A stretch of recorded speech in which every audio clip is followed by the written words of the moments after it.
republic for which it stands, one nation, under God, indivisible, with liberty and justice for all. All right, welcome to tonight's meeting, December 14th, 2021. Tonight's meeting will be conducted in accordance with the Public Meetings Act, a copy of which is posted on the back wall.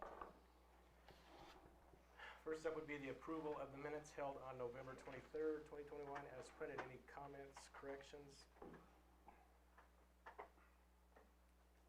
I did see my name misspelled twice. Oh yeah, it's right 3 times, but wrong twice. So. It won't happen again. Yeah. I've been happy with consistent. You got a 60%. One way or the other. All the A's. You're just getting back at me. It's all A's, just like in school. That's what I told my mom. Any other corrections? If not, is there a motion to approve the minutes? So moved. Motion by Olson. Second by Radcliffe. Roll call. Arterburn, Sherman, Yes. Galloway, Yes. Radcliffe, Yes. Olson. Yes. Motion carries 4 in favor, 0 against, 1 abstention. Item number 3, comments by the public. Anybody wishing to speak to anything that is not otherwise on the agenda? Hi, Chief Akins, how are you guys today? We've been having some new faces around the police department. I thought it's time to introduce you to a few of them. Jose Barboza, just recently come to us from Colorado, got his certification in the end of September. So he's on staff now, working on his own and stuff. Daniel Cole and Tristan Meyer, just graduated on the 9th from the Nebraska Law Enforcement Training Center. We'll finish up about 3 weeks of FTO program and then they'll be out on their own. Colton McKenzie, Sam Lovato, just hired the end of November, first part of December. Sam will be going to the academy January 1. Hopefully we'll get Colton into the academy in May. After completing 80 hours of in-service training in the department, they'll both be put into FTO programs and riding second man in the car here at police departments. All right. Sandy. Congratulations. Yeah. Thank you guys for your interest in Sydney as well as a career in law enforcement. Very much appreciated. Don't believe everything you hear about the chief. Yeah. Also, I just promoted 2 officers to sergeant. Scott Tobler and Austin Smith have been promoted to sergeant. So. Congratulations. All right. Well, thank you. Thank you for that. Yeah. You want to ask questions, or you want to save it till the end of the meeting? Make sure they stay. Where's everybody? Where are you guys from? Where's everybody from? I guess is a question. Also from Colorado. Colorado. Colorado. All right. I'm from here. All right. a good life. One out of 5 ain't bad. Okay. So Sydney's a lot better. Yeah. 2 of those guys that said they're from Colorado have actually been living in our community for over a year, so Well, they need to stop. they're not truly from Colorado. Well, that's a good sign. We didn't scare them off. So. Yeah. All right. Well, welcome. Item number 4: consideration of appointment by Mayor Hank Radke for January 1st through December 31st, 2022. This is for the street This would be for superintendent. the street superintendent. It was a change by the LB 174. And it was, basically, we need to approve them for the beginning of the upcoming year instead of waiting until October. We'll still have to do a resolution, but they want it in the minutes that you have appointed the street superintendent in January. Okay. So this is the 3rd chance we've given you to do it. Well, I was going to say, I see at the bottom it says mayor appoints, and I don't remember appointing. Yeah, you do have to. Yeah, but maybe I want to give it to Burke. Maybe I want Burke's Lane to be focus of the street department. It's the same as what we did the last time, but that was not for the upcoming year. We just had a the new legislation forces you to word it a specific way, and we didn't. All right, so it appears I have, appointed Hank to be Yeah. our street superintendent. Yeah. And with that, then, I would need approval of the council on that recommendation. Is there a motion to approve Clay H. Radke, Class A License S-1072 as the street superintendent for 2022? So moved. Motion by Sherman, Second. second by Arterburn. He actually was kind of quiet over there. Roll call. Sherman, He didn't speak Yes. clearly into his mic. Galloway, Yes. Radcliffe, Yes. Olson, Yes. Arterburn. Motion carries 5 in favor, 0 against. Item number 5, consideration of Economic Development Citizen Advisory reappointment. I can speak to this. We, as you know, this was on the agenda last meeting too, and we had advertised and didn't really get any new people, but all the people that were on that committee had expressed interest in re-upping, but we had, for whatever reason, left Kirsten off. So both these first two items are kind of carryovers from the last meeting. We just I forgot to add her to that list last meeting, so we need to formally reappoint her to that board. Or the advisory committee, not the board. Right. And we've advertised it like we normally do in Yeah. policy. And this is a reappointment of Kirsten Richards to the Economic Development Citizen Advisory Board. Is there a motion to do that? Second. Motion to do that by Arterburn, second by Sherman. Roll call.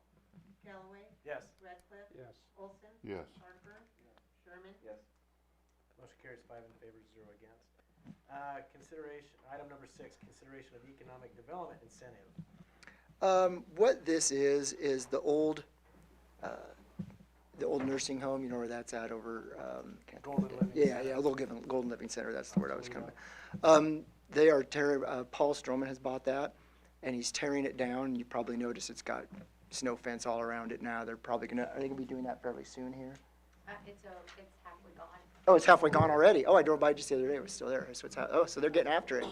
And he had originally come to me and say, well, they had to spend so much money to abate the asbestos and then to tear it down, and then there's going to be landfill fees, and wanted to know that when they do come to their next project, which is to rebuild, if any of those costs could be included in some sort of a TIF or some other sort of incentive. And I said, well, so I contacted the TIF attorney, and site development is absolutely an acceptable expense in that. But I didn't want to bring something to you guys, 6 months or a year from now when he's getting ready to build back and have you say, well, why are those expenses included in there? I just thought we would address that now. And plus, I wanted to give them a chance. Do you want to speak a little bit about what your plan is? Sure. Okay. Well, I apologize that Kendra Stroman, we live at 2105 15th Avenue here in Sydney, and I apologize that Paul is not here tonight because he's really been working with David Scott on this project, but he had a meeting in North Platte this evening. He works at Mid-America Bioenergy and Commodities, which is located in North Platte, so he had a meeting, and he's at Big Spring, so he's running a little bit late. As far as what we're doing with the nursing home, we purchased it basically because we share the property line. But that doesn't mean that we don't have goals of what we would like to see there. This is phase 1, of course, and taking it down, and that's been quite a production. And taking out the asbestos and learning what it takes to demo a building. And so as we look at phase 2, we're not quite certain what we want to do, but we want to do something that benefits Sydney and the community. Most likely, it will be some sort of housing. I mean, we've talked about that, but we don't have anything committed at this point to tell you what we're going to develop it as. But if you have any questions. And Jay, the cost that and I think David spoke to that a little bit, he contacted the TIF attorney, but we're okay to take costs that have already happened and put them into a You are, future yep. TIF. Yep, and that's why I wanted to check on that before I put something for you guys, because we are okay with doing it. They consider that site development costs. As long as your ad valorem tax would still cover whatever it is you're putting into a tip package, you can definitely include those costs. So it's not, so if no development happened, no Then- cost would be reimbursed Then no then? cost would be reimbursed. Right. Correct. Right. So you say it would be some sort of housing, or you thought permanent housing? I can't be specific at this point because we're looking at a lot of different plans and a lot of different ideas of what we could do, and what we can afford. And so I just don't feel comfortable committing to an idea at this point. I know Paul's kicked around several different things. Yeah. Do you have an idea what amount we're talking about in this one-day cost? I don't know. I would estimate the landfill cost of that to be maybe 15 grand, even, something like that. I'm Oh, just it'll be- guessing. I don't know how much is up there, but I think that we're at somewhere between 15 and 20 loads at this point at $350 a load. So we're around 15,000 to 20,000. I figure it's gonna be somewhere in there. Where does the asbestos go? The asbestos has been taken care of by an asbestos company that was out of South Dakota, and they disposed of it properly. It's been inspected. All the asbestos is gone. It will not be in your landfill. It was right around this time last year that we started talking about the remediation of asbestos, because I remember it was near the chamber banquet time, I think, when we Right. were talking about this. Yeah, that was an ordeal. Yeah. Yeah. So, and that took them several months to complete that, and they were very thorough and had to, everybody had to be in hazmat suits and the whole team. What had asbestos? Steam? Actually, it was the fittings around all of the piping. We were really lucky that the asbestos was not in the drywall, so we didn't have that in the hallways, and we didn't have it in the ceiling, per se, so. Yeah, we were fortunate. It could have been a real, expensive, it was expensive, but it could have been very expensive. Yeah, Paul told me it was less than he thought it might be, so. Yeah. But there's really nothing to vote. I just wanted you to Right. be aware of what they were doing, and didn't want it to be a surprise to you later when we bring something. Thank you. And if any No, I questions? appreciate it. Look forward to hearing your development plans when they get finalized. Thank you, thank you. Be a nice improvement for property that's gone unused here for a couple of years. Okay, what was item number 6? Item number 7, consideration of the franchise agreement with Allo.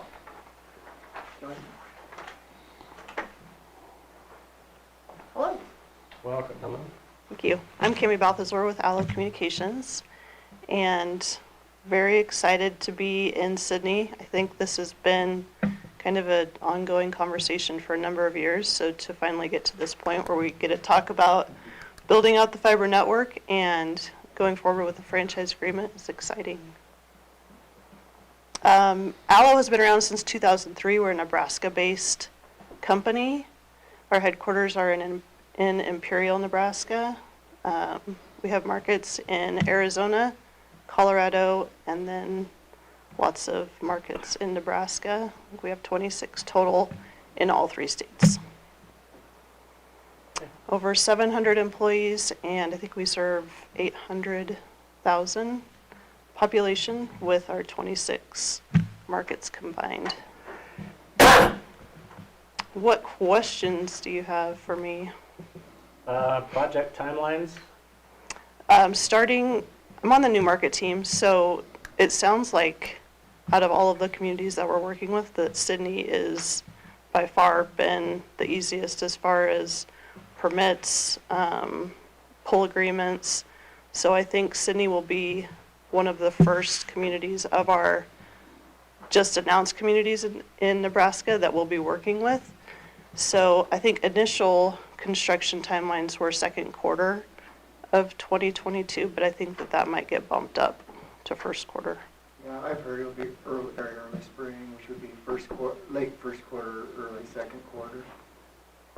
And the franchise agreement, I guess, just so that you guys know what we're actually asking you to approve, is exactly the same as what we have for other service providers like Charter, Spectrum. Allo has agreed to follow suit with what we have in place with other providers so that we're not offering any special, incentives to anybody. It's the exact same agreement that they have. And it does require for them to be underground where we are underground. And it does allow for them to go above ground, mostly on the north side. This will be where the poles still exist, but as soon as we go underground, they will follow us.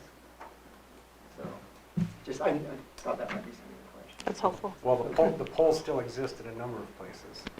Well, right. Yeah. We're working on it. That's another provider that we Yeah. Yeah.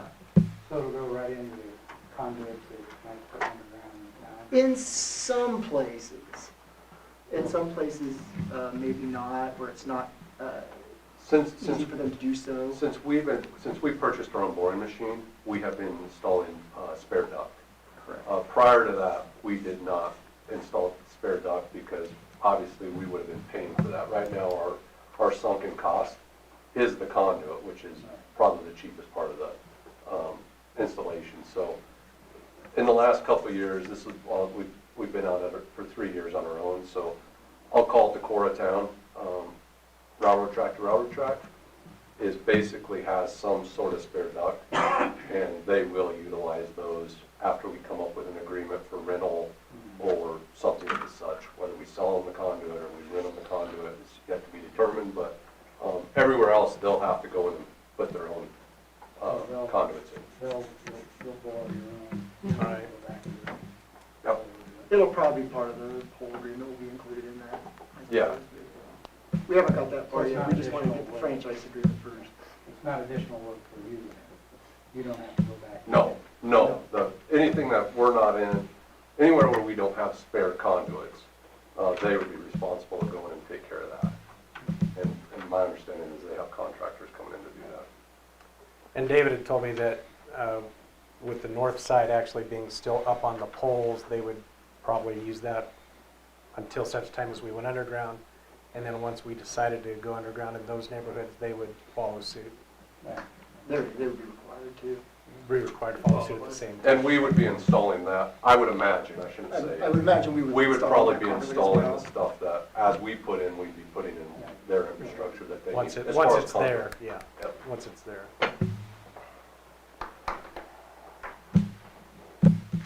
That's all the exciting stuff these guys want to know. I know that doesn't affect you. You get to talk about. I love to talk conduit. Yeah, right? Yeah. Oh, great answer. Any, What does Owl bring? Do you want to talk about the services? Yeah, we have telephone, TV, and internet services, but the nice thing about it is that it's a fiber network, it's a fiber optic network. So the potential to deliver 10 gig to homes, businesses is there with our technology, which is really nice. It seems like we have to future-proof homes, businesses for everything that is coming in over the top with smart homes. Geez, you could have a home that has a smart fridge, oven, bathroom, and all of that takes bandwidth. So this just ensures that you're taking Sydney and future-proofing it for people that are moving in to work from home, or whether it be industries that you bring to the area. It's an important technology to have. and then was part of this also going to be a brick and mortar storefront presence in Sydney? Yeah. Do you want me to talk about it? I did speak with them about that, and what they would want to do is probably have two locations in town. One would be a storefront, but they would want on one of the major, roads where people can get to it easily. It would employ a few people, I don't know how many, probably 4 or 5. And then they would also want another area of town where they would bring what I call trying to think what you call that, a prefab. I don't want to call it cabin, but a prefab Modular. trailer or modular trailer where they would have all their techs and stuff that would work out of. And I'm already, in January, I'm supposed to start talking to them about locations for those things. So I've already started thinking about some. you're talking about a warehouse area, like a warehouse area for materials, Yeah. a or lay down something like yard. that. Is that what they Yeah. talked about it like a little prefab. But a service Be all their and they could servers. sit down. All And the then- servers, yeah. Oh, so then the central office, we refer to it as a CO. Oh, okay. So that would I didn't know house that. like all of the guts of the network that everything would run out of. But service we would, area. yeah, we would need a location for that. That must be what they were talking about. Yeah, They were is. talking about the same thing. yeah, yeah. So it'll be two different locations.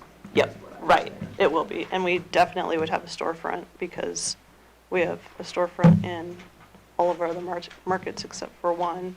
But it's just so important for customers to be able to come in and talk about service, or if they have questions on their bill or pay their bill or swap out equipment. It's just a lot of things that the office serves as a function for. No, I think that's great. In addition to another added amenity for the community, the physical presence, like you said, for people to be able to talk to directly is outstanding. So on the franchise, you're saying we treat them all the same? The agreement they had tonight, right? Yes. Yeah, so whatever agreements we have, whatever other franchise agreements, it should be. Well, they're competitive. Yeah, treating all the same. Yes. Right, this is an, And Jay did review it. yeah, I did, and this is not an exclusive franchise. So, I mean, that's part of it, So somebody else could come in. absolutely. Yeah, This fellow is already a competitor for people we have here, in the cities we have here. for some, yeah, So, yeah, because they didn't have exclusivity. right, that's correct. That's my plan. Mhm.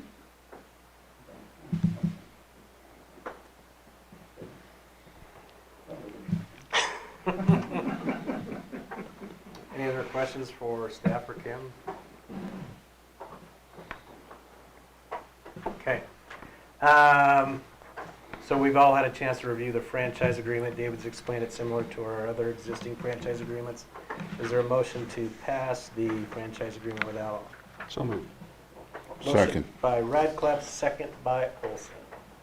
Roll call. Cliff, Yes. Olson, Yes. Hartford, Sherman, Yes. Dalloway. Yes, motion carries 5 in favor, 0 against, and we're super excited to have you guys as part of the community. Thank you. We're super excited too. Yeah, looking forward to it. Yeah, thank you.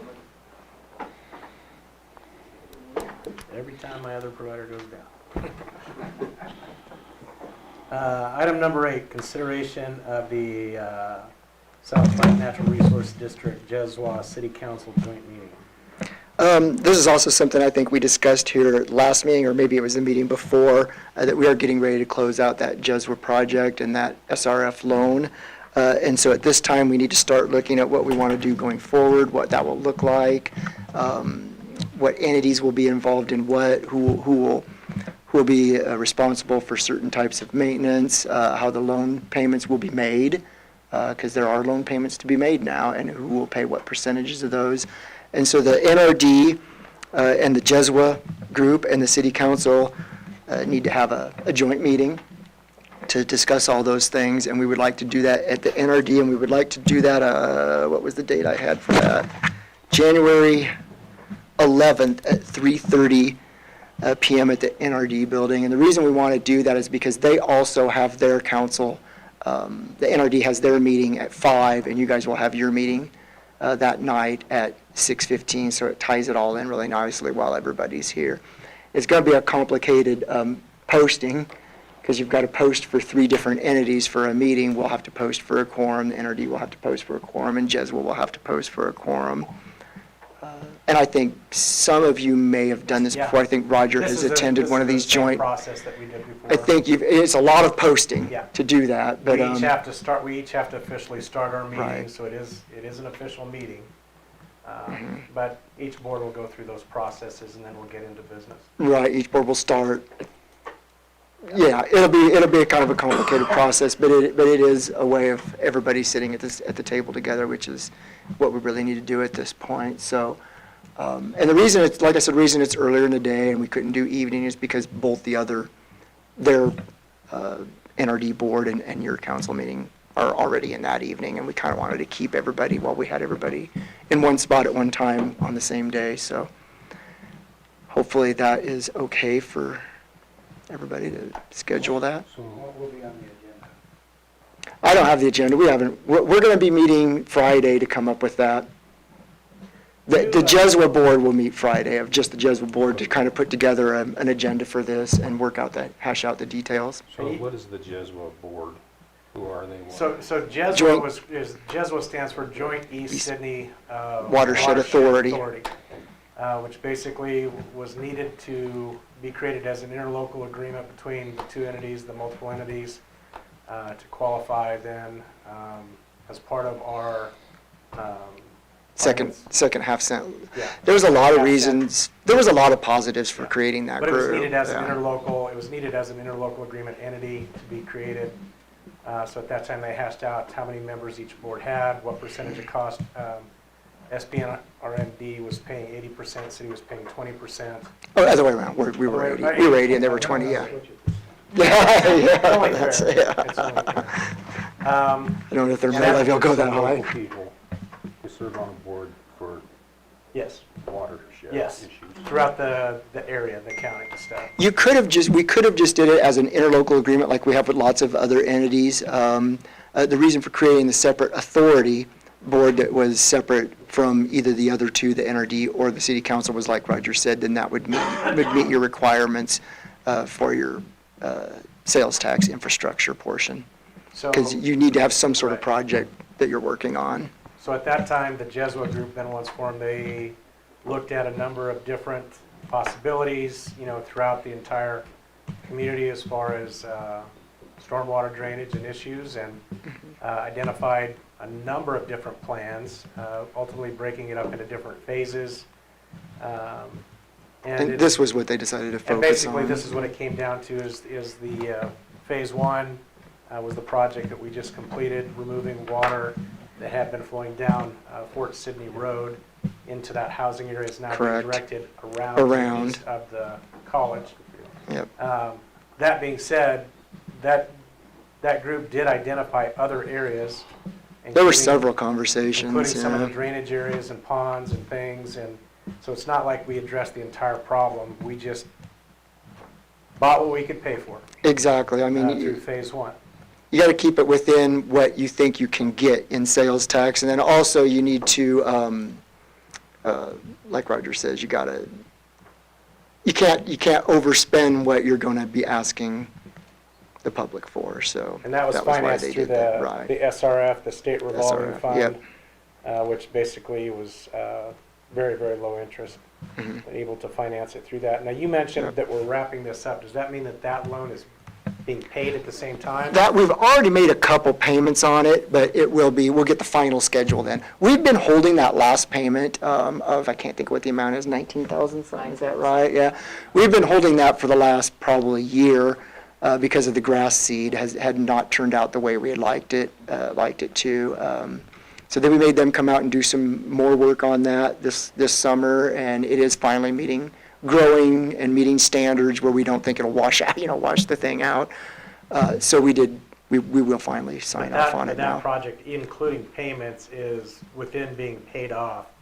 So that way, if the SP, NRD, and ourselves, as part of a Jeswa group, could pursue something new if we wanted to, if they were inclined and we were inclined and we came to agreement. Correct. I don't know what the agenda will all include, but I do know that they will start out by, for some of the new council members too, they'll start out with a little bit of history on how this came to be, much like we've done here, so that you guys understand, not just from our point of view, but from their point of view, what happened and why, and how it benefited them as well as us.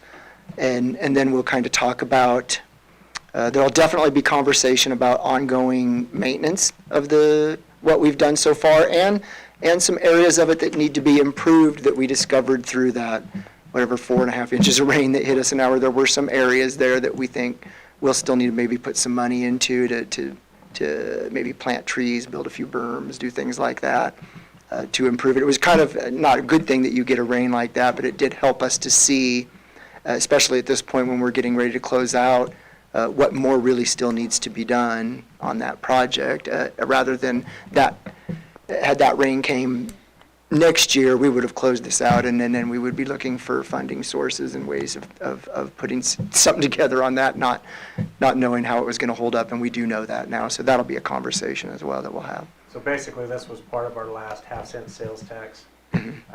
We had money that went towards streets, the 2 street projects. That we just finished, completed. yeah? The golf course improvements, the irrigation, that was the first project. The pool And then the swimming pool was the second project. And then the stormwater section. was for that, Jeswa. Money for that was going towards the Jeswa project. The only thing that we haven't brought up a project for off of that original second half-cent sales tax would be a park project. The little tiny whatever, they didn't get Because much there for was, that. there was 3%. We did actually, for the tennis parks. court. The tennis court was paid for out of that. Did that come before us, though? I don't know, it was before I As was part of here, that- but the I mean, tennis court was the paid reason for I out of ask that. is all of the other projects for that second half-cent sales tax came before council. I guess, I don't know, I was not here at the time, but I know that that's how it was set up. That was paid for long before I got here, but I know it was Right. paid for out of the money. In fact, but it's paid for, you're right, we are still collecting money that I guess my we don't have question is- committed now. My question is, should it have been paid for out of that? Because the way the second half-cent sales tax was set up, all of those projects came through council, and I wasn't aware that that one did. I can't answer that, I In my mind, guess. there would Maybe still the be money there predecessor for- can answer In my that. mind, there would still be money there for a parks project. There is some money. Well, I'm saying all of it should be there. Well, if- I if in fact I we can do tell you it's that. not, so I don't know how to answer that without contacting previous city managers. Well, I guess I would like more information on that. Well, we might have to reach out Which to is a Ed and side- Gary on that Which is a then. side issue. Because I feel like we've identified and addressed everything in that second half-cent sales tax except the parks. All right. Okay, any other questions on Is this a acceptable date and time for everybody? January 11th, 3:30? It'll be prior to our Tuesday meeting at 6:15. Sounds great. That work? Everybody's gonna be there, bells on? Okay. All right, so we don't really, well, do we need action? You're just gonna advertise it. Right, so you don't really Don't need to, need you don't really need to vote for anything, I just needed to make sure that was okay with everybody. And then as you said the Jeswa board would actually be fleshing out the agenda on that? Yep, yeah. And then just share that with council as soon as you can. We'll share it with you and the NRD Yep, board, probably absolutely, both. 'cause as they're soon gonna as- share with their people as well. Because they're gonna wanna, Yeah. yep, they'll wanna see it too, yep. Yeah. Is there anything you guys would want to share or have them pass on to the Jeswa board? I think we need to get there and talk it through, I do. you know. Yeah. I think we need to go in there with it No, set agenda. no. I think there's obviously opportunities to do more if we both come to some type of agreement on that. But that, like you said, that's something we can sit down and talk about. It depends on what the palette is for both sides. and Yeah, What palette, their expense, what their need. cap is for their mill Right. levy. They might not have the Exactly. funding to go any further, but who Need knows? and Yeah. opportunity and all of Yeah. that. All right, we'll plan on that then. So that was item number 8. Item number 9, consideration of extension request for Elks Club CDBG grant duration. We're just asking to have the mayor sign on an extension request. As you know, we bid this out twice unsuccessfully. The first time we bid it, we got one bid and it was extremely high. And then we found out there were other things that needed to be added, like the sprinklers. And so when we bid it out the second time, we didn't get any bids on it. And I think in talking to the engineer, the designer of this, a lot of the problem might be solved by bidding it out in pieces and parts. And so that's kind of what we're looking at going forward. Before we can do anything, we need an extension because we need to have something significantly done by April and we will not be there. And that's because we have not had any success in the bidding process. What the plan is going forward is that we will pick out the little pieces, like the HVAC, the sprinkler system, the ADA bathroom portions into separate, probably 4 or 5 separate bids that we'll put out. We think that one of the problems with the way we're bidding it is you're asking for a company to come in that has expertise in a lot of areas, and what they're doing is they're counting on subcontractors to do some of those works for them, so it's another hand in the cookie jar. We think that if we just bid it out separately and I will just act as the project manager, The city will just do that rather than paying somebody to bid it out as a whole who's going to hire subcontractors. So it'll be a little bit more work for me, but I think it will lower our costs and maybe get us a little bit more activity in the bidding process. We're hopeful. But we've been unsuccessful doing it as a whole, so. So this would be asking the state for an extension? Yeah, basically, right, at this point, I got way farther than what I needed to. We're basically just asking for the extension to try to work something else out. So how long do we need to ask for, and what's the? In April is when we need to have our extension request in, and it'd be for 18-month period. So that's why we need to start working on this, because some of these things, your parts are out, 6, 7, 8 months before you can get them. So we really need to start as soon as if you guys are okay with this and you say yes, we approve you want to request the extension, and if the granting agency approves our extension, we'll want to go to work right away. Okay. Reasonably, they wouldn't grant an extension. I don't think so. I'm pretty sure. They understand. Other communities are having the same issues. They're not able to get parts. They're not able to get materials. So I think they've been understanding to this point of other communities asking for extensions as well, and I don't see any reason why they wouldn't be understanding of ours. We've received extensions in the past. Yeah.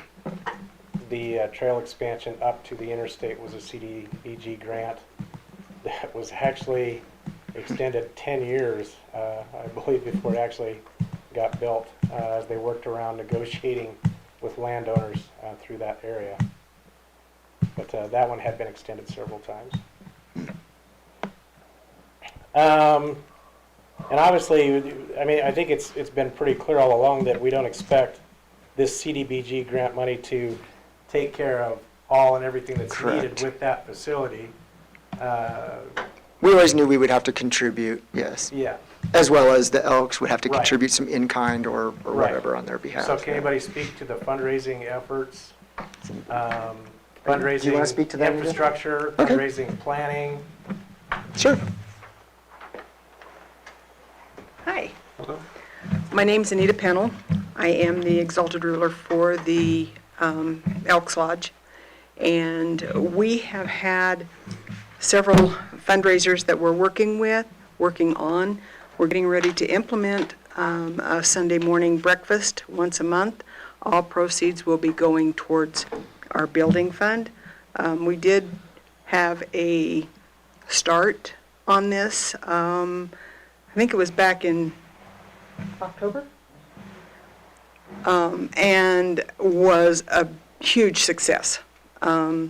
We did it on Sunday morning. It was a buffet, ran it from 7 o'clock to 1 o'clock, and as we all know, there's not a whole lot of places in town to eat breakfast on Sunday mornings. So it went well. It really did. We also are in the process of doing a lot of planning ourselves, okay? We've probably got well over 1,000 in-kind hours or more. And I know I've got more than that. I've got the time cards for it. Where we went in, cleaned out that whole lodge. There is, if you've not been in there, there's a full basement. There's the main floor that the dining area is on, the theaters, the theater stage, thank you, is on. Then upstairs, we have some offices as well as balcony seating. We also, up on the next floor, have the original jail. So it's a huge building. It was, for many years, everything had just been stored, had just been thrown in the corners. It had been, nothing had been hauled out, cleaned out. And in the last year and a half, everybody had gotten busy, and we've got a great crew, and they work their tushes off to get it all cleaned up. It's all cleaned up now. All the trash is out of there. So those are part of the in-kind, and we knew that we had to get that done in order to do any kind of renovations, because you just couldn't get to anything. So we've done that. So with that being said, we appreciate everything that the council and the economic development have done with helping us with the CBD, the grants, and we would like an extension so that, you know, we can go forward. It's one of the few places in the downtown area that can actually have a banquet where you can have all the, everything that you need. You can have food, you can have drink, you can have whatever, okay? We do have plays down there. We have we've partnered with Way Out West, and so they are doing their productions there as well. So we are bringing things back downtown. Do you have any questions? Just so the public is aware, the CDBG grant can only be used for specific parts of the project. Correct. Mostly, we're looking at the HVAC needs, the wiring needs, ADA, accessibility, those types of things. Kitchen equipment, those types of things don't qualify for those type of funding. So obviously, there's a need for lots of other fundraising. It's the original city auditorium. So in my mind, to see that thing restored with an open ceiling, you can see the balcony seating and hopefully a scoreboard that's acting as a clock maybe in a corner would be tremendous. It's going to happen. But there is a big need for meeting space within the community. The state's Economic Development Conference is one of the most recent events that was held there as all of those people came to Sydney. So great need for those type of things. And to see something restored historically back to its, close to its original state would be really incredible. And that is part of the downtown historic corridor. Is there any other type of grants and funding that might qualify because of that? Go ahead, Cindy. Mayor Galloway, if I may, one of the things Anita did not bring up is, I'm Cindy Bartling, if y'all don't know me. I'm the secretary For the record, for the lodge, and I'm also the president of Way Out West Community Theater. We had a meeting December 2nd or 3rd with Jana Jensen, who has been very instrumental in the Sydney Parks Project fundraising. After the first of the year, we have another meeting as we sit down and actually put together a fundraising plan.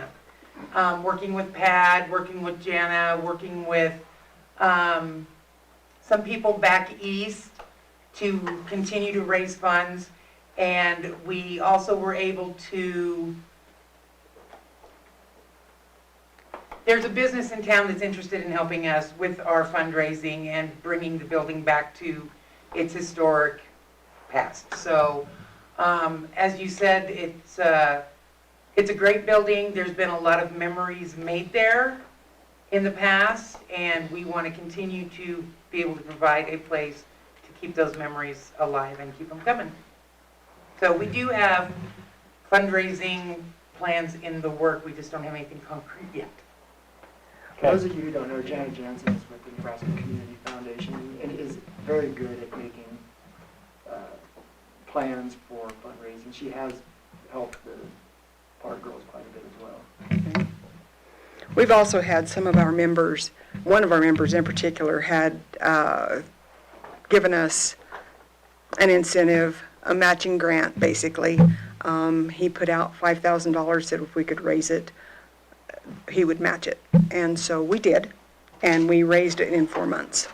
So it can be done. Yeah, it's And that was going to be a sizable project and take a lot of work by a lot of people to pull together. So definitely encourage anybody who's interested to get involved in that. By all means. Anything else? So basically, we're asking to approve the request to the state for the extension on the existing CDBG grant. Is there a motion to do so? So moved. Motion by Radcliffe, Second? second by Sherman. Roll call. Olson, Yes. Radcliffe, Yes. Arterburn. Yes. Sherman. Yes. Yellowite. Yes. Just Little miss on the roulette toes, there. yeah. Just kind of mix it up. Keep them on their toes. All right. Never know what you're going to get here. All right, motion carries 5 in favor, 0 against. So, thank you, guys, and look forward to everything to come. We are too. Thank you very much. Exciting project. Thank you, council. Item number 10, consideration of exploring of installing solar PV. Evening, Mayor and Council. Mike Palmer, Electric Superintendent. In front of you, you should have some information pertaining to some community solar. Our wholesale power provider went out to bid on behalf of 10 members. We were not one of those. Here recently, and got very competitive pricing back from Sandhills Energy. At that time, Sandhills Energy said we would offer that price to any other community that would be interested. A little history on this: there was a couple years ago, this was something that a number of other communities looked at. Pricing was not super competitive, so to my knowledge, none of them went through with it. As you can see in the packet, the energy cost is almost identical to what we're currently paying.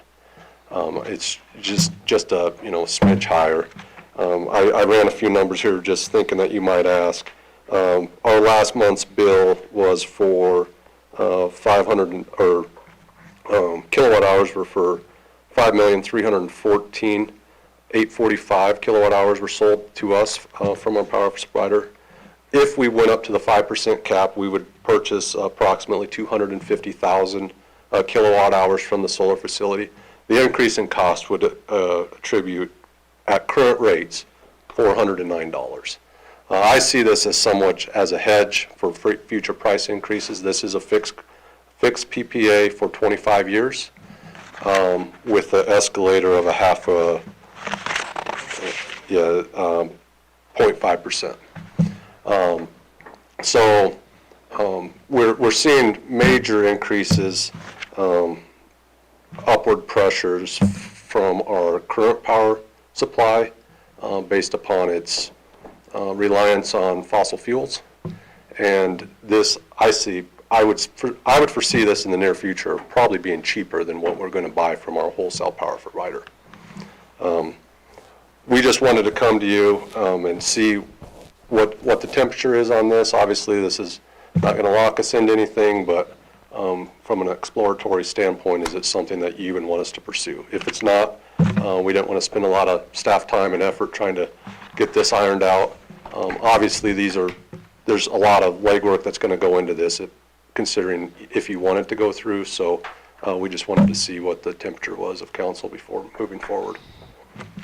One question I had was, I know they said 5% cap. You can only purchase up to 5%. So our current power supply contract is a total requirements, which means we have to buy from Mean our total power requirements outside our WAP allocation. So we get, it's kilowatt hours, 10. We get about, just say on the demand side, 2 megawatts of our power comes from WAPA. The rest of it we have to purchase from Mean. That's the contract. Here recently, there's been a lot of communities within the organization, and we are member owners, that have wanted to pursue renewables. And the board did not want to do this at the detriment of the organization. So even though pricing, this has been going on for 5 years in some instances, that pricing was a lot higher 5 years ago than it is now on the renewable side. So they carved out 5%, saying you can go do what you want with 5% of it on a renewable standpoint. Anything over that, we can't touch, per the contract. That's what I'm at. So we couldn't go buy 10%, 20%. No. And I was assuming it was because they had the contracted price So that way, if the market was actually better, they're kind of hedging their bet, saying, well, we're only gonna let you have 5% because we're gonna sell to other people for more. So just in this particular project, it will only be however many communities buy into this, they'll only be installing their 5% of their communities. Mean, as the wholesale power provider, I would suspect that they might buy into this too and say, hey, we want to put 20 megawatts somewhere or whatever it might be. But that would then go into our overall power supply mix for the organization, not for just the community. But to your point, yes, you're 100% correct. Yeah. If we wanted 10% of this, we couldn't take it. That's my point. Yep. Yeah, they're kind of hedging their contracted price against what their future potential sales might be. Yes, and I mean, exactly, and it's only going to be 5%. That's the current contract only allows 5%. How long is that contract? The current one, Yeah. 2042 is the, I think we've got 40 years. yeah, it says, 20 to it's 25 years, the, something like that. I think the current contract is actually Yeah, I guess. life of the bonds. I think and any, Jay and I lived through this for quite a while, actually. Life of the bonds and any outstanding debt to decommission that. So really, it could go on for a long time. The current last bond for Mean, I believe, is 2042. Don't quote me on that, but I'm 95% sure that's correct. But this agreement would only be, This agreement's 25 years. The current, this 25 years would be a strict purchase power agreement. They own the facility, they maintain the facility, we buy the output from it. So if it's not producing, we would go back and buy whatever it's not producing from Mean. It's behind the meter. So I should clear, and I tried to make it in the memo. So about 60% of our power cost, our energy, 40% is what is deemed on the bill as a fixed cost recovery charge. It used to be called the demand charge. So 40% of our bill is fixed. Any energy that this facility would generate would be added back into that fixed cost recovery, because if the sun doesn't shine, we still have transmission costs, we still have generating costs that they would have to have backing it up. So it's not just a pure energy. There's hidden, I don't want to say hidden costs, but there's additional costs to this. And then that was my other question, kind of reading through this stuff. So basically, this Mean would be contracting with Sandhills Energy. No, it would be a purchase power agreement between the City of Sydney and Sandhills Energy. City of Sydney and Sandhills Energy. Yes, I mean, we want to leave our options open. We don't want to say, yeah, let's do this. We want to explore maybe some other opportunities that might exist. Maybe we find better pricing. We just want to see what your guys' appetite is. Well, and I guess I just wanted to see what your guys' thoughts were on the ownership issue, because they would own it, they would maintain it, they operate it. And basically, we're giving them the land space to do that. Mm-hmm. But we would have no ownership stake in it. No ownership at all. We would be obligated, much as the current contract, to purchase any output that thing puts out. Is there any advantage to having ownership? Yeah, is that an option? And I understand the cost is, So, yeah, obviously, the downplot side of that is the capital outlay for it. I mean, Can you ballpark what that would be? I will say this, without the production tax credits that the government's giving, which we wouldn't be eligible for, I don't think that it would be financially feasible. That being said, this power rate does have those production tax credits figured into the rate. So, I mean, they can drive down their rates because they know that they're going to get a subsidy from the government to install this. Them last for 6 years. I think you could build within the contract to say we want to buy it in 6 years at an option to buy. I shouldn't say whatever that might be. That being said, they're looking at this as a long-term investment as well. So They understand that in order for this to work, they need those tax credits as well as the energy over that 25-year period. So it's something we could definitely explore. Well, and that's why I bring it up, because I understand on the one hand, they're offering a service that provides another opportunity for us to consider. But then the flip side is, should we be considering ownership? Well, and it's something we've discussed, honestly. It's just, without them tax credits, you would see, and you would see that 3 cents, 4 cent power go to probably, I shouldn't even speculate. I would guess it would double.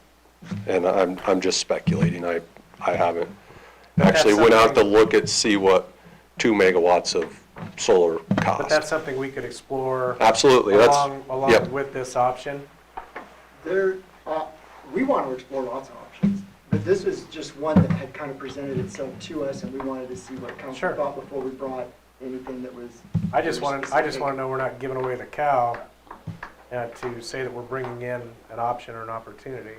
So Mike, what is your recommendation and why? Well, I think, like David just said, I think we should just explore every option. So before we buy into this is just something that has presented itself as a, like our recommendation is just to explore solar, this 5%, as something that we would bring back to you to consider. So you're just asking to go ahead to explore? Yeah, if you guys aren't interested in renewable power, there's no sense of spending the time and effort to run this down. If it's like, no, let's just buy because this is real competitive with our current wholesale electric energy rate. But the caveat of that is, we can't predict the future either. Right. So if we did this particular option, and we can call it what it is, it kind of changes a little bit with federal administrations. What we see from upward pressure rates from a fossil fuel perspective. So actually, I brought this guy. I thought you guys might be interested in this, of our current power mix. So I just printed this off this afternoon. I haven't even. So this is our actual.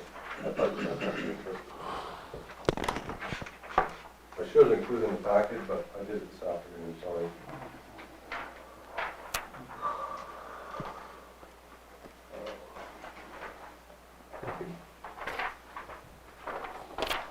So as you can see from this, we are 62% coal or natural gas.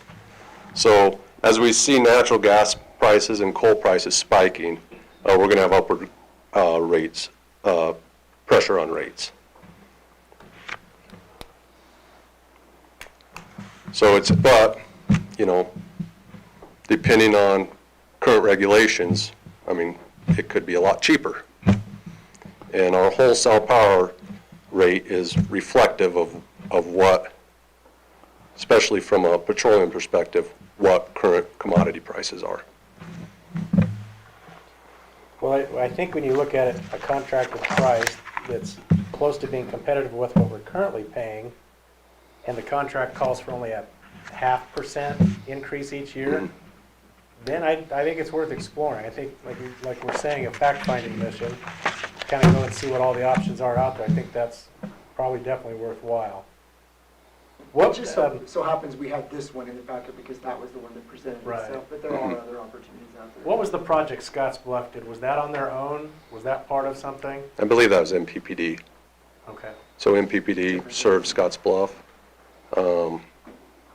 I really shouldn't speak to it because I'm not 100% sure if Scotts Bluff, the community of Scotts Bluff was tied into that somehow, but MPPD does serve Scotts Bluff. Okay. So, I just knew that they had done a big project. and they very well might have a carve out in their agreement as well. I think this is something that a lot of communities are wanting. They're wanting to be renewable. Our stance here since I've been here anyways is that we still want the cheapest, most reliable power. So there's cost within solar or any renewable that I will say is hidden because you have to have backup generation to to handle it when that stuff doesn't work. Similar to the vortex, polar vortex that hit in Texas this year. Iowa had major issues. They got pretty reliant on wind, truthfully, and they didn't have enough backup generation so you need to be strategic and have a good plan moving forward. Yeah. Our plan is only 5%. That's all we're going to be allowed, no matter what. So this project with Sandhills Energy that you're talking about is a solar field here. It's not some big one someplace else. No, in it communities. will be It would be our field here. And Yep. some other community that does it, they would have one. exactly, and I think that was kind of a hang up on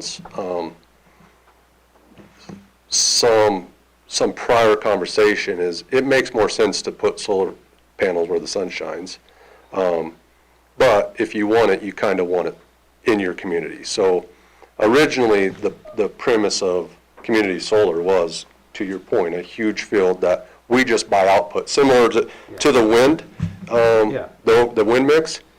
That's we purchase wind directly from the Kimball wind farm. It's in Kimball though. So under this scenario, people wanted the solar panels in their town, and it will all be in their town. Now, that being said, there is some communities that are lands at a premium in other areas.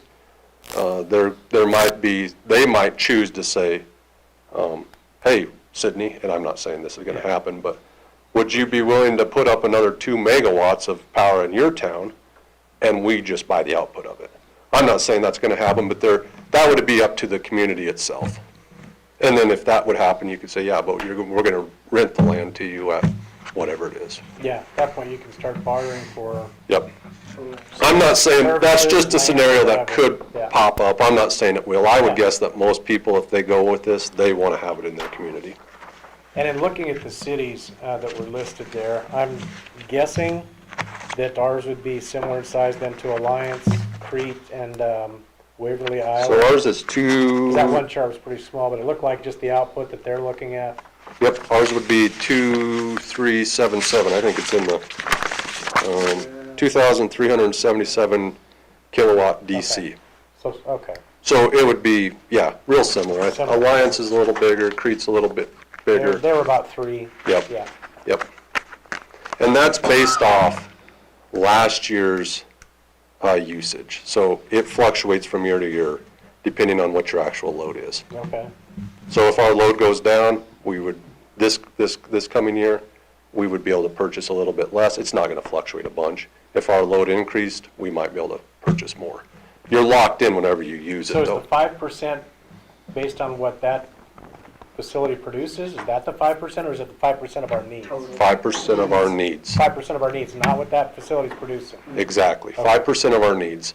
And you're going to build that facility to meet that 5%. Will it meet 5%? Probably not. I mean, they're going to build it as large as they can, but it's not going to be, when the sun doesn't shine, it's not going to produce. Okay. I will say, if this is something you guys want to pursue, we will have to get on this, because Sandhills, I mean, if you looked at their time schedule is tight. And obviously, they're being pretty overly ambitious with it, and I think they would tell you that. But they don't want this to be something like, oh, in 2 years, we're still talking about this. They want to take advantage of the tax credits while they're there. Sure. So, I mean, they're playing kind of a timing game as well. So if you want us to, we'll explore every option, even, purchasing our own. But it's going to be something that we're going to have to crank out pretty quick. Yeah.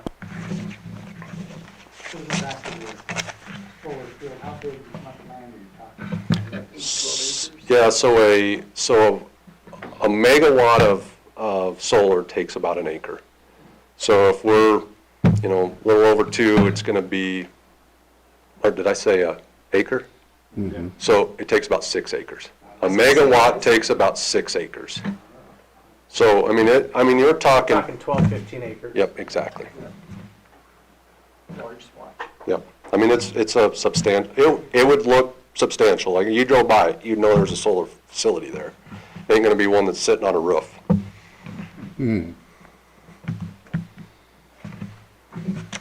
will your exploration also include talking to the community to do this now, and if there's satisfaction, that would be the problem there? Well, see, that would be the benefit of this. If it doesn't produce power, it doesn't cost us anything. So, if you have that capital outlay and it's not producing electricity, well, then you've created a kind of a situation that's bad. If this thing doesn't produce electricity, we just don't buy the power from them. So it's really on them, and I would probably say that as the biggest benefit of them owning and operating is if it gets damaged by a hailstorm, they're going to be the ones that are out there trying to get it fixed as fast as they can, because I'm sure they have some downtime figured in that 25-year period, but they don't have a year trying to wait for things to come in to figure in that. So I mean they're in the business to make money too. You're just seeing some communities out there have already gone through this and the discovered pitfalls or benefits and that sort of thing, and they look out for this. Yeah. Yeah, and I mean really in this scenario, if this is the one that is decided on, the pitfall is we tie up 12 acres of land that we can't do anything with if it's not producing electricity. If it's not producing electricity at a higher rate, that's really, like, if it doesn't produce electricity right now, it saves us $400 a month. Obviously, the flip side of that is if this rate becomes lower, then you want it to generate as much electricity as possible. And who would pick the site for it? That's all down the road. Well, I think only the council can probably allocate land. We would have to bring something to you to approve. So the idea would be to put it on city-owned ground. This isn't anything that's requiring a vote tonight. I mean, this is just you guys saying, Ex- go ahead. There's no Yeah. vote on this. Yeah. My thought is that with the tax credits the way they are, it's almost going to have to be some sort of partnership with somebody. It would not be the city going out at risk with no tax credits at all. I mean, that would be, I think, a poor decision. But it would be some sort of a partnership, whether it's with this outfit or with somebody else. And we do own enough land that there would be some options. I think there's probably some that we could look at. Yeah. So we're asking for approval to go forward on a fact-finding mission for this. Gather as much information on not only this option, but all options, and seeking information from other entities that have pursued some of these type of projects. Any estimation on how long that would take? To install? No, to explore the Well, I mean, it's going to have to be, in order to get on this contract, they're going to want us to have a decision fairly soon. So we need to go drill down, do some homework, and I think it really, Dave's correct. Us purchasing a solar facility, I can almost tell you with 99% assurity, it's without the tax credits, it's not feasible to do. I mean, that's my personal take without doing a lot of homework on it, but I can tell you that's probably going to be the case. Talking to these folks or other folks on some sort of joint partnership will be the ticket, and then maybe in 6 years with an option to buy will be the other, here. Little caveat. Yep. I think there really comes down to two options in my mind. Whether it was Sandhills or someone else, you enter into a strict PPA for a set period of time at a set rate, or you do that with the caveat that we have the option to purchase it and then take ownership of it. But initially, you're going to explore more than just Sandhills, right? We have a couple other people that, yeah. I mean, it's just, Sandhills has publicly came out and said this. But they have a real close deadline, that's what I'm saying. Yeah, I mean, and there's things in the work right now. We've discussed other options, we just knew this one was out there publicly, and we were gonna know about it one way or the other, and so we wanted to gauge your interest on something. If the council has no So if we contract with inkling of going to Sandhills, solar or renewable energy at all, then, you know, so if we contract with Sandhills, what's that contract? How long is that contract? 25 years, 25 years. 25-year They know purchase what we're power doing. agreement. Yep. So there, I guess, Bob, you bring up a valid point. I mean, at these current prices, we are hedging against maybe future price increase from our wholesale power provider. The flip side of that is pricing will probably continue to come down as long as people are continuing to. So the answer might be in 2 years, it might be cheaper. So, I mean, prices in the last 2 years have, I don't want to say plummeted because that's the wrong word, but they have drastically gone down. I mean, from the point where nobody wanted to do it to the point that 10 communities are on board doing it now, just within our power pool. And so with a 25-year contract, then You're stuck with that.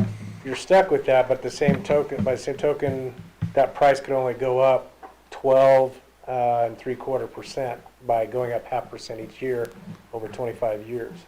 Yeah, but solar might be 2 cents in 10 years. I mean, Okay. you know, what I'm trying to say is, there might be at some point you think it would plateau and it costs what it costs, but I don't know what that answer is, you know, is it 2 cents a kilowatt hour, or is it 3 cents, or is it 4 cents, where it has to make a certain amount of,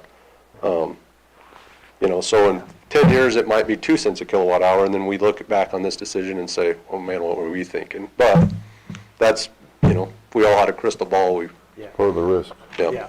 Exactly. And there's a lot of technology evolving right now in those sectors. A lot of new technology coming out. yeah, these solar farms are they're far more advanced than what they were years ago. So, As I far mean, as durability and that. Well, I'm in favor of finding out more information. Anybody else? Oh, sure. I have one last question. What's PV stand for? Photovoltaics. Yep. How'd you know that? You looked it up. That's not as exciting as I thought it'd be. Yeah, I can make something up We if can you make want. up other stuff, yeah. Don't let these guys make it up. Yeah. Do you want to, is that sufficient for what you need? Or would you like a formal motion? Okay, all right. We'll make the work. Thank you. See what you can find out, and we'll We'll be find back out what you soon. got. Yeah. Thanks.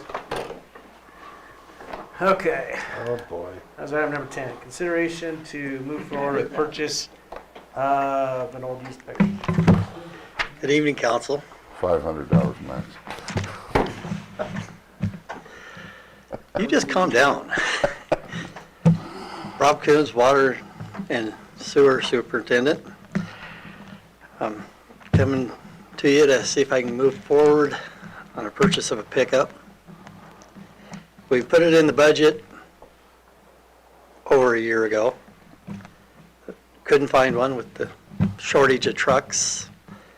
We do have one that we did find. So I came to see, it is over what we had budgeted, and that is my fault because I actually talked with Lane about raising it because we moved it from one budget to the other, and we agreed we needed to, and neither one of us did it. So that's my fault. But talking with David and Lane, I do have the money there. It just isn't in, I didn't move it over into this year's budget, so wanted to see if I could go ahead and proceed with it. We did have 2 bids. Went on to the state bid, talked with the guys in Lincoln. They have no trucks on their lot. They are waiting for their allocations. We had them, both of them, same trucks, same options. Theirs came in at $36,400 out of Lincoln. That's with us going down, picking it up, and not knowing when they can get it. They said it could be up to 240 days from the day they get to order it because they are allocating so many trucks per dealer. And we went to Panhandle. Well, actually Panhandle came to us because they still had our old bid from the one we looked at last year. And they got allocated 2 trucks. They went ahead and ordered one with our specs and ordered another one. Said if we want it, it's ours. If we don't, but it's been ordered. So. And just to be clear, when you said the money, it's the cost of the vehicle versus what you had budgeted would actually be coming out of your equipment reserve. Yeah, equipment reserve, You're not yes. taking new money. I'm not taking new money, no. It would be money that's already been set aside out of equipment reserves. Right. Yeah. And, you know, it was 2 years ago, and that's what I based it off of, this last one off of was 2 years ago, and the prices have jumped tremendously, and just in the last year, so.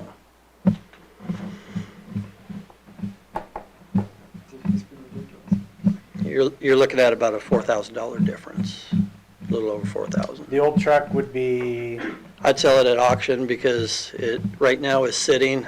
One of the cylinders went out on it and it's got a cracked head. So, I guess we won't put you in charge of advertising for it. well, it's not gonna get anything. I can still start it. Remind me never buy a car from you. No, it will be sold as scrap I was probably. gonna say, it's most likely scrap, which is gonna be a few Or- $100. Yeah. What's the buyer of it? No, there's no choice of not letting them beware on this one, so. It would be pretty self-evident. Yeah. Yeah. Any other questions for Rob on that? When did they expect to have the truck in, Rob? It's been ordered, and they're hoping if it's been like the other ones they've got to order about, they're looking at right at 5 to 6 months, Okay. so. And they just ordered it? Yep, they just went ahead and ordered it because they said if we don't take it, they're gonna turn around and sell it because they can't get them on their lots. So, I like buying local. I do too. I mean, we're close on the price to the state bid. So. yeah, Yeah. yeah, Even get one within the fiscal year you budgeted for is rough anymore. yeah, If you went on the state bid, I don't think you would see it this fiscal year. I think we're budgeting again for the next fiscal year. Carried it a third year. yeah, we talked, when I talked to them, and it's Fuller's out of Lincoln that had it, they said they had 15 on their lot. They sold them all, and they're just waiting, and So even if we did pursue the state bid, there's no guarantee we'd actually get get one it this year. fiscal year. Yeah, and that's what happened to us last year. And that was the point, that was the problem last year, when Rob came in back in June or July, and we talked about re-budgeting this, because we essentially gave up. I mean, Todd got his, I think, 8 months later, probably, from February to August, so about 7 months. And we talked about raising the budget price, we both said we probably should put some more in there. We didn't expect, I mean, I don't know that anybody anticipated it going up this much, because I think the price last year was probably just 32 something, Yeah. so I can't say that any of us anticipated it going up, you know, to 37, some $5,000 more, but it was Supply and just demand. a lapse in the budgeting process. We wanted to put another 3,000 in, and didn't. Okay, what are the wishes of the council? I am itching to make a motion that we. Motion by Otterburn that we, That's just mean. I tell you what, that side of the room, you know. in the spirit of Christmas, we'll take a motion by Radcliffe. We'll see what the pickup purchase. If Second. not, you're not gonna be able to drive it on its turn then. I know. Yeah. Second by Olson. Roll call. Arterburn, Sherman, Yes. Galloway. Yes. Radcliffe, Yes. Olson. Yes. Thank you. Motion carries 5 in favor, 0 against. Itching taken care of. Item number 12, claims for November. They were, Brought to you by Bob. they were all good. No controversies. No controversy, he says. Move to approve. I make the motion. We approve.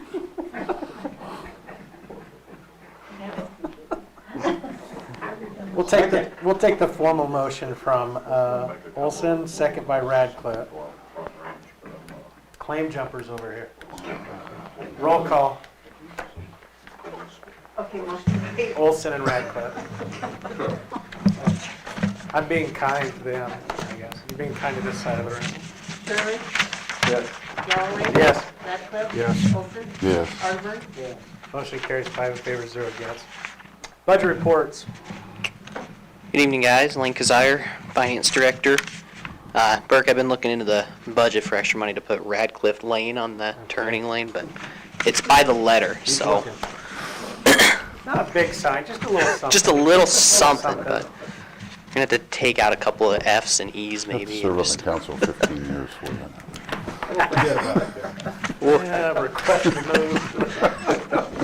Go ahead and start off with property tax. This is something that varies as it comes in. I'm sure everybody got their statements in the mail too, so anticipate a little bit more in the coming months. I can tell you I saw what December's was today, and it wasn't much better, so I wouldn't expect that number to jump next month. Sales and occupation tax, we have 2 more months left in that large refund that we brought to you back in January of last year, I believe. So February will be the last month that we see anything come out of that.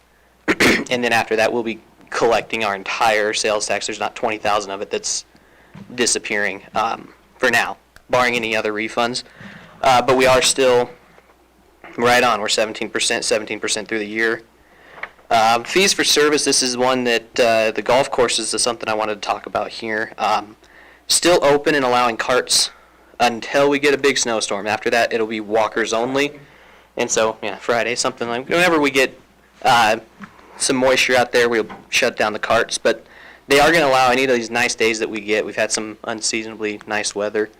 It's been a beautiful fall, so they are still open for people who want to go out there and walk. They also have a sale on any merchandise as well as they're cleaning out old inventory, making room for new stuff. That goes on until Friday. And they are open from 10:30 to 4, Monday through Friday. State, federal, and county, this one kind of varies from year to year as grants are received. And then the franchise and admin fees, I'm still waiting for the end of the audit to do franchise fees, and admin fees have been, well, I did those yesterday, so. Okay. Any other questions? Any questions for Lane? If not, is there a motion to approve budget report? I was gonna say, I won't get one now. Nobody's gonna even try. Yeah, I won't get one now. To solicit one now. So moved. See, taking the high road. Second. Motion by Radcliffe, second Thanks, by guys. Olson. Roll call. Galloway? Yes. Radcliffe? Yes. Olson? Yes. Arborn? Sherman? Yes. Motion carries 5 in favor, 0 against. City manager's report. Oh, and along with the sale of the golf course, keep in mind that cool summer passes are available for Christmas gifts, so. Just wanted to, So you could give a pool have- pass we've as a sold- Christmas gift. we've sold a couple of them already. Really? So, yeah. Okay. I didn't have a whole lot. I noticed, or well, everybody's noticed, we have temporary microphones right now. We are upgrading our system. We're still working on it. Some things we found a little bit more that need repaired than what we thought.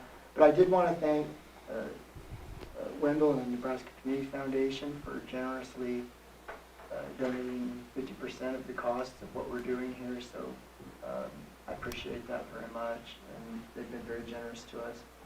And also, on the last Monday, I want to thank Mayor Galloway for coming to the E3 meeting at WNCC. I thought that was very productive.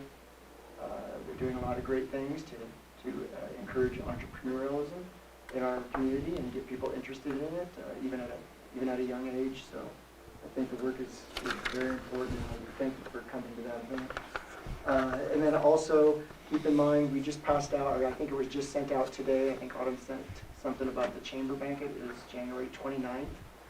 I don't know what she put for the deadline to have that back to us, but please check your mail if that's something you want to attend, let us know. I think Brad went last year for that. It's going to be in the same place too, by the way, out there. So. And when was the city one? The city one is the 7th, and I think she needs to know that by tomorrow if you're still wanting to go to that, if you haven't got back to her. Tomorrow is the deadline for Elks wanting to know the number of the horses, yeah. Oh, that's with the horses, okay.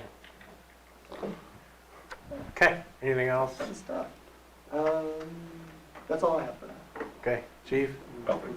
Nothing. Colonel? We heard from Lane. Mike? I have no. Okay. Joe? Yes. One in Maybe favor. Go back and read that franchise agreement. Does it include anything for public access channel? Yes, it includes the exact same versus the other one that they have to provide. That's a public access channel. But that they didn't get, or did they? Oh, that was equipment. So It doesn't state that there's any, they're not gonna buy us equipment, but they will provide, they will set a channel aside for us. Will that improve what we have now satisfactory with the new stuff so far? Well, we'll probably have to do a little bit of rearranging here to be able to accommodate 2 channels, but I think we'll be able to do that with some of the things we're doing. In addition to. Yes. That's not always a good thing. Because we're gonna be viral, huh? Yeah. It's called stereo Stereo. Hmm. in 2s. Brad? Oh, hey, yeah. Santa Claus. You're on your best behavior. Now he tells me. Whoops. Yeah. You already got the coal, right? I got the coal. I got the coal to prove it. So. All in? All right. I'm good. Good. Bert? I'm good. Bob? Sydney Housing Authority has their meeting tomorrow, in case Brad's interested. Extremely interested. I am on the agenda. Okay. I guess the only thing I was going to speak to was, in visiting with Wendell Gaston in the capacity as a former councilman, we were talking about some of the network upgrades and this and that, and franchise agreements, and how our last franchise agreement with Charter, which is now Spectrum, we had not actually renewed that until we got them to come to a meeting, and a lot of that was because they were closing the local office at the time. And we actually had a gentleman come out to us from Kansas City, one of the higher-ups, and we were both under the impression that he had promised that they would replace the back-end equipment. So while we're not talking about the stuff that's out here, we are talking about from when it leaves the city office and goes back to Charter or Spectrum. And we were both of the opinion that we were told that was going to happen and did not. And I talked to Lane a little bit about kind of exploring that, if we can kind of figure out potentially when that happened or who it was we talked to. I actually have some We do answers have for something you. We thought you So might bring that up. in 2016, it was Eddie Trower was the gentleman who came down from Charter out of Kansas City. The minutes, I think David has a copy of the minutes, the minutes that reflect what was said, as well as the franchise agreement as well. And unfortunately, in the minutes, I don't see anything about, it talks about the people, the channel being converted to high definition, and it talks about the PEG access channel, but it doesn't mention anything in the minutes about equipment. And so without being there, I don't know for sure what was said or what was promised, but I can't find anything that states that they're responsible for any of the equipment. And that's part of that franchise agreement that basically Allo signed as well too.